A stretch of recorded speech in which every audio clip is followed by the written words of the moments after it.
Good morning, everyone. This is Big Mama, and I want to do the flip through of this beautiful junk journal that I made as a commission project. It is a gator, and so if you're afraid, I want to warn you right up front there is an alligator in the house. So I had taken a book and had totally changed it. This was had a cloth on it. I took the cloth down to the book board, and then after taking it and going down to the book board, I started adding my inks to it. And then when it was all done, I don't know if you can see the glossy shine to it, but that has now been waxed. And then these corner elements that I have on here, I put them in a solution of salt, vinegar, and peroxide for a day and rusted them up because she said she loved rust, and put those on using a tile glue.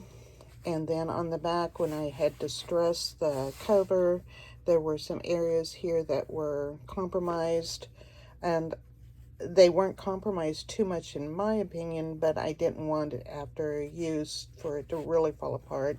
She loves nature and she loves mossy look and stuff, so I put the cheesecloth, I dyed it and put it on first, and then this is some of the lace that I used inside the book, and so I added it to the outside and put some, it had already been grunged up with some tea and coffee, and so I added just a little bit of ink to it to bring the colors. I felt a little bit more to where it was harmonious with this, and so here's a couple more of these on the back, and it has, like I said, been waxed. And so now I wish that there was a way for you to see that when it sits on the table and you just let it sit, how this just, it's beautiful just sitting there, leaving it open and not tying it closed. So I did not put a tie on it. I mean, a tie could cinch it up like that, but I just love the way it sits there and it invites you in. So it's like the open door policy. So here we go. This is going on into a nature walk, and you have come across a area where there are dragonflies, and so you are greeted at the very beginning with this. I have a card here that is typed, a friend is one who, knowing how bad you are, does not forget how good you are. And it is a postcard. So slide that in there. And here is, I know that I showed this in the other video, but here we go. This is all done up now. This is a pocket here that has a little girl, and I picked this page that says delightful because she is just having a wonderful time with all of those butterflies. And then this opens up and there's paper inside for you to write a letter on, and that goes right behind this magazine page. And I think when I showed it the other time, I was having a little bit of trouble getting that in there. And these papers are from Susan Taylor Brown, and I had said to go to her poppiness store in Etsy, but do not go. She now has it just under her name, Susan Taylor Brown, at Etsy. And you can get this is her eco-printed papers, and she also has these other nature papers. This was some of the Susan's paper that was in the Dragonfly's Journey, and these were the eco papers, the miniatures. I have a card here that you can write on, and what I had done was taken the pages and inked them. This one I tore down, and then when I put this page on top, I just recessed it back a little bit, so that's just one pocket. And then here's some more of her paper. And this was printed on brown paper.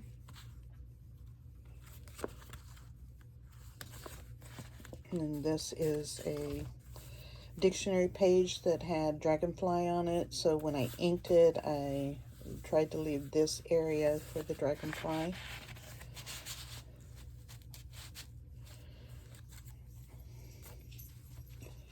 This I got off the internet. I typed in public domain, royalty free, vintage illustrations, Dragonfly. Since I want to stay with the Dragonfly theme through here. She likes textures, so I sewed some beads on here, and some scraps of lace are on here. And this is a doily that has come apart, so when you have it come apart, you have to have someone put you back together. You don't always get put back together right, but you're still usable. This is some of Susan's paper and Dragonfly paper. And then this was out of a nature book with the Dragonfly. And the reason why I did that, this is the book page that I folded in half for thickness, and then I tore the edge. But then when I glued this on the back, that's why this is shorter here. So every time I say, and this is Susan's paper, you know, and this is Susan's paper. This is using some brown paper, and then I fussy cut a Dragonfly. And this is some brown paper. That's a deli paper. When I ink, I use the gold that I had showed you.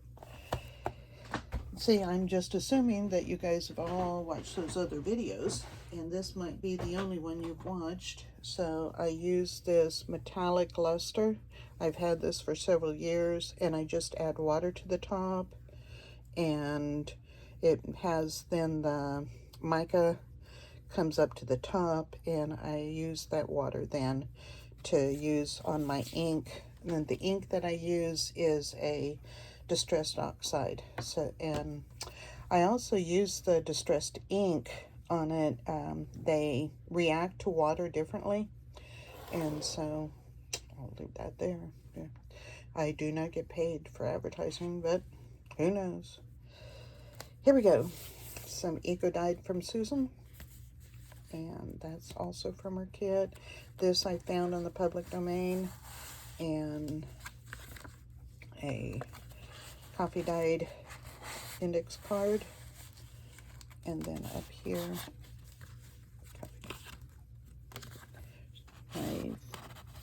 the lady that I am making this, I have made this for, she said that she likes grunge.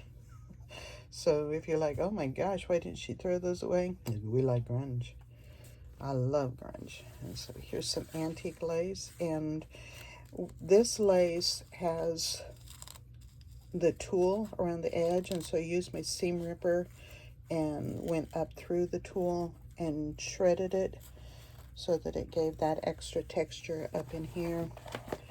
And so I hope that you can see that extra texture that's after I rip the tool that's along the edge.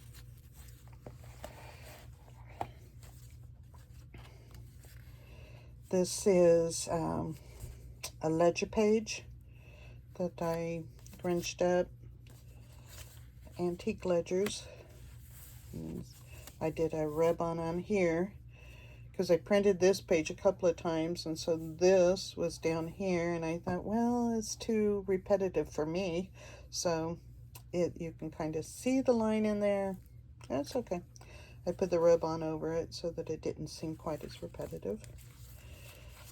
And then I printed this on tracing paper, and then just took a piece of coffee dyed paper and folded it up. I put the ink around the edge, and then used water on this one instead of gold to give it a really, really rough, grungy look to it. And then this flips open to where you can write here. This is, you can see the little red line, that's a notebook page that this color is from using yellow onion skin. And these were dyed with the yellow onion skin. Susan's paper, magazine page.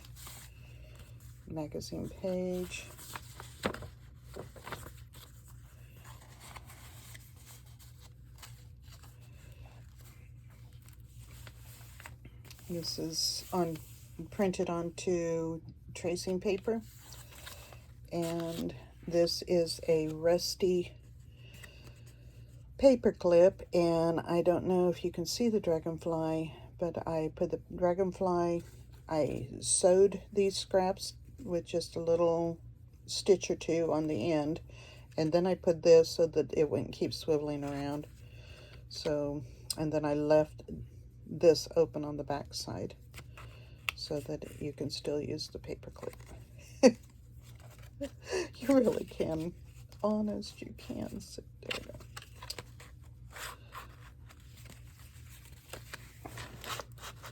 And so I just put that there on this page to bring the insects together. So you know where the insects are. A little rub on here for interest. A little bit there. This is a tea bag. Put the tea bag over here too, so you can see the book page up underneath. And this is in public domain. And this was Finnabar product that I got, and so I kept the card. And this is wrapping paper. Got some lace on here. Some more of these pages. My lady, she loves blue, so that's why I chose this one a lot, because I wanted to keep bringing the blue in through here. And there's that gilding. Some of it shows up more than others. It depends on how much I hit when I put my paintbrush down in there. If I go lower, I'm going to get more ink, and sometimes I get low down. Okay, so here is a ledger page. It has some writing. And then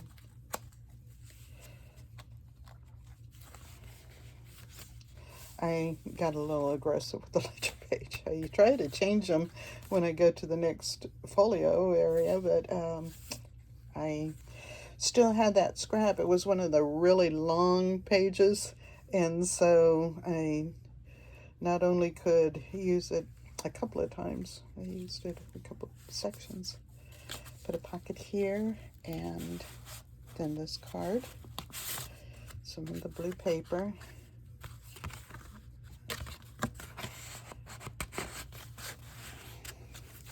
Then I had this scrap sitting from using those onion skin papers in the front, and so I just put the scrap here.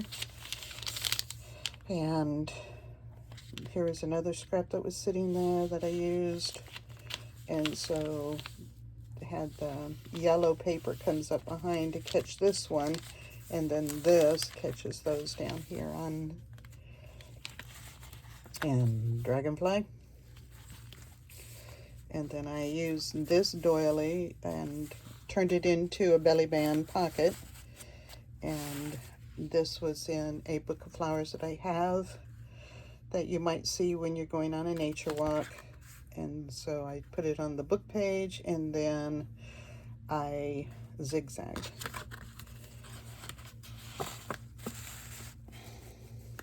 So you see the flowers peeking through. This is some more of the brown paper that I have a roll of. And I decided to do a page. I had the scraps all sitting here, and so I just started grabbing scraps. And after I patchworked them on here, This is on the edge of some papers that have been dyed, and so I grabbed them. And she loves copper and rust, and so I used my copper pen. And let me see here. Do another product placement for you. This is the pen that I used. Ta-da!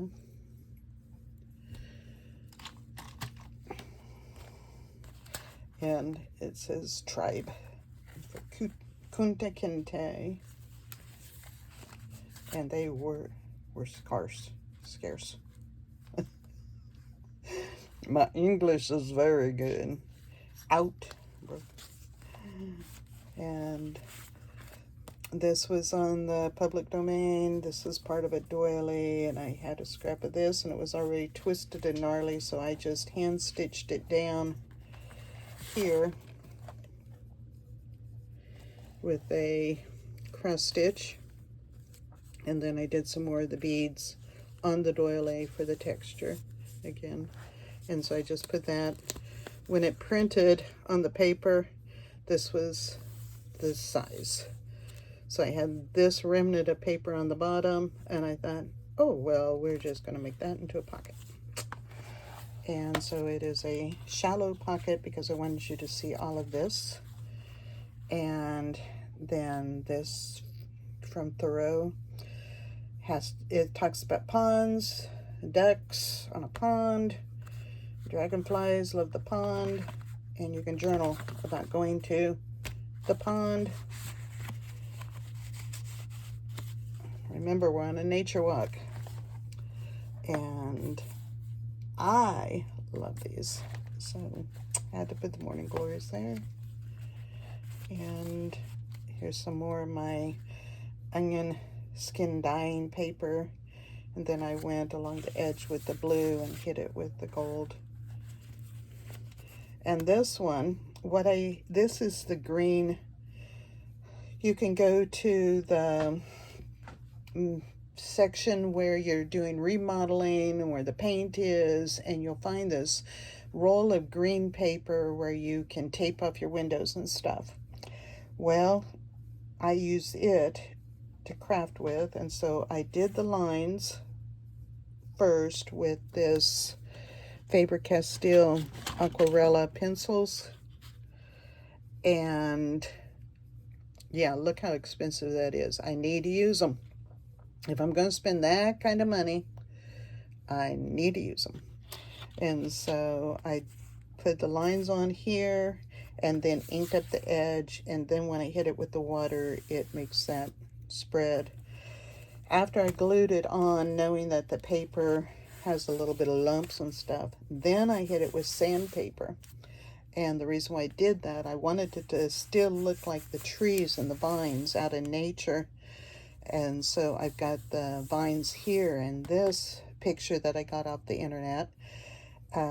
Again, I went to public domain and typed in royalty free, and so that I could print that. I don't want to infringe on anybody's copyrights. And so anyway, when I hit it with the sandpaper, it makes it look like there are vines over here too. I loved the handwriting in this. I have a 1870s and love that handwriting and the prices for things back in 1870. So I left that page as a visual and put a rub on Dragonfly there.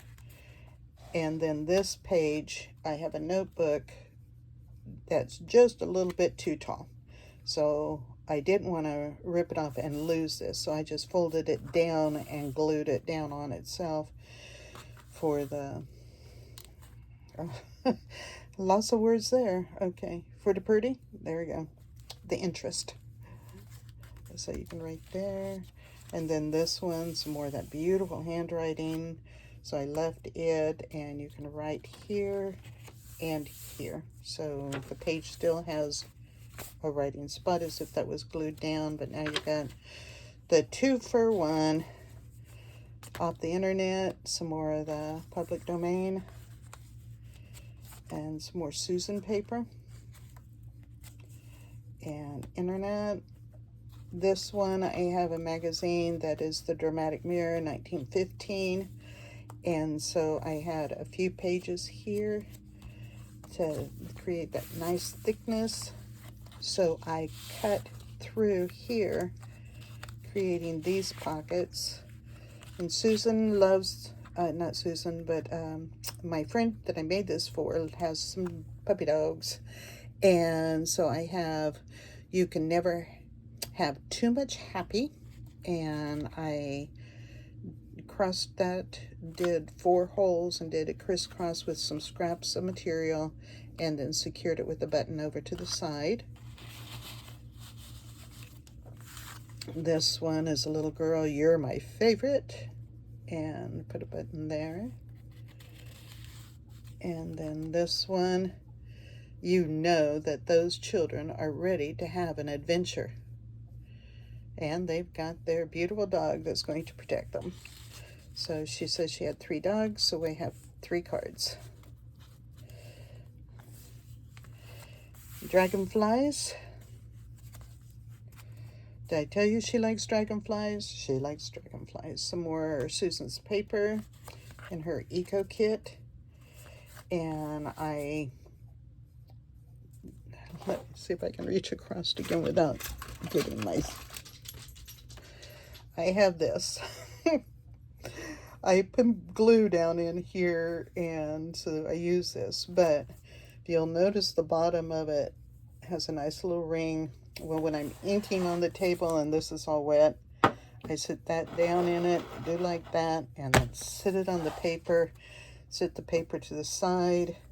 Doesn't have enough of a ring, I'll do it again and sit it there and let it dry. So that's where you get ring around the bottom. Okay, and some of these pages may seem a little bit thicker than the others. It's because sometimes I got a little tired, and so I glued some more pages together. Lazy Sunday. You didn't want it to be a big gator, did you? So some more of that antique lace pocket. And this one I printed on tea bag, and this is this antique button that I have here is already got some corrosion and stuff going on inside it. Let me bring that up for you, because I think that what nature can do, my solution comes close but not enough. And then I had this is part of a chenille bedspread that I took a snippet off of.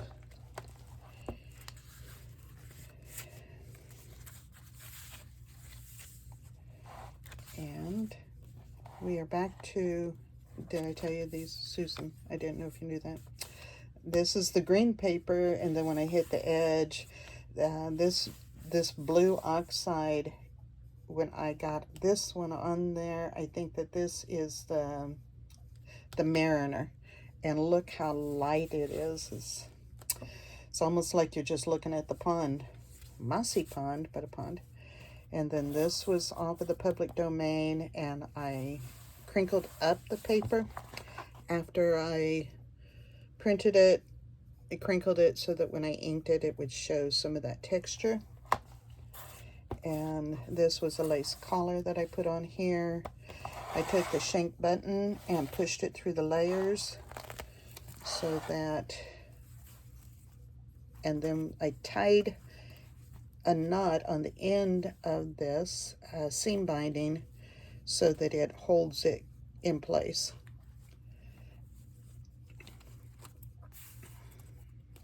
Some brown packing paper. And then inside here I have some ephemera. Postcard.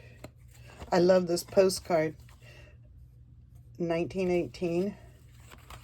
Then, because I live in Kansas, I thought, well, I have to send something from Kansas.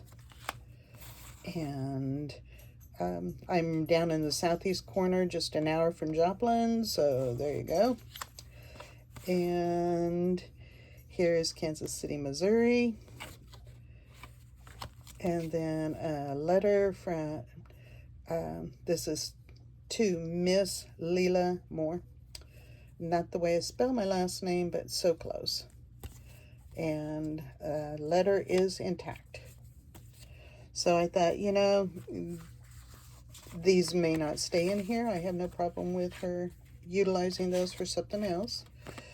But I thought instead of putting a notebook here, she loves art. And so this is pulling my teeth, actually, parting with this sweet little girl. But I just had to, somehow, she just seems like if she'd have gone on that nature walk, there'd have been more of a smile. But what a cool ephemera holder. And as I had mentioned about leaving it open, I did not make a closure for it because I saw it as a book that would be left open in my mind. So this was public domain, and then I signed it here. That's the back of the book. And picking up, I thought I'd wipe that off pretty good. And I did make this dangle because when I was looking at it sitting, it just seemed like that dangle would look really nice to hang there. And it's got a heart because I put my heart into it. So there she is, the commission journal that is headed out the door tomorrow. I hope that you enjoyed this journey with me and that you're not crying too much. And if any of you see Alex Haley, well, I'll have to get that little, there you go. If you see Alex Haley, don't tell him what I did with Roots. He might not be happy, but I did read the book as I was ripping it apart. I read it, I watched the movie several times, so this is a perfect book for my lady to put her legacy story in. It's got a good foundation on it. Thank you all for coming in and watching this. Bye-bye.